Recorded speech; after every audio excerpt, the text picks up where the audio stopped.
Quan Xavi Hernández aixecava el títol de la Supercopa d'Espanya, s'estava igualant amb Guillermo Moro en la consecució de títols. Els dos migcampistes presumeixen de 17 guardons amb la samarreta del Barça.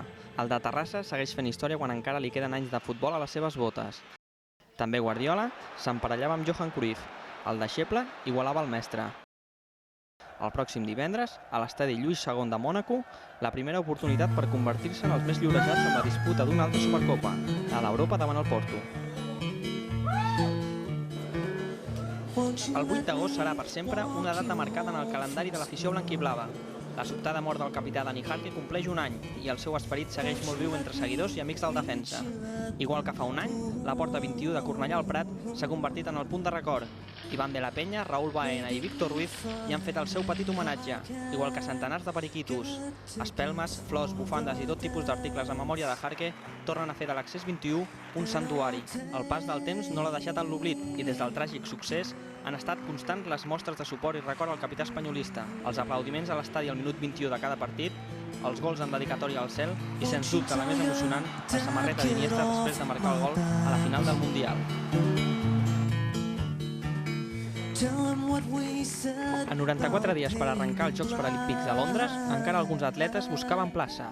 Avui s'ha disputat el 7è míting internacional ISS Gran Premi Ker Parma, de l'Hospitalet, l'última crida per aconseguir passaport a la capital anglesa. Per això hi ha hagut una notable participació, entre els quals hi havia Roger Puigbó. El de Sant Julià de Vilatorta, tot i haver aconseguit el seu bitllet a principis d'any, ha concursat per preparar el que seran els tercers paralímpics de la seva carrera. Les sensacions són bones i l'únic que falta millorar algunes coses, no? Perquè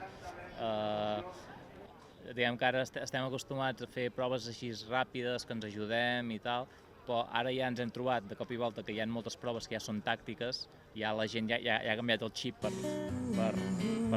les primeres classes, no? Per anar provant coses per de cara a Londres, i ara doncs, és el que tenim que millorar una mica algunes petites coses.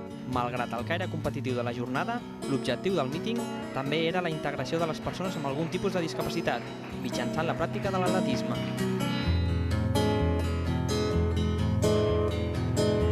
Aquesta imatge ja no es tornarà a repetir.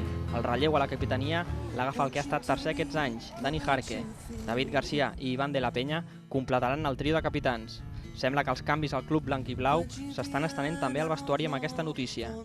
Tamudo es va posar per primera vegada el braçalet a la temporada 2002-2003 i moltes han estat les fites aconseguides al llarg d'aquestes 7 campanyes, com el títol de la Copa del Rei davant el Saragossa a l'abril del 2006, contribuint amb un gol i una assistència a Luis García, o el 9 de juny del 2007, al Camp Nou, quan es va convertir en el màxim anotador de la història de l'entitat espanyolista, superant el mític Rafa Marañón. Els dos gols, el 111 i 112, d'agafar record per a la parròquia blaugrana, que van servir per empatar el maig i va permetre al Madrid acostar-se al títol.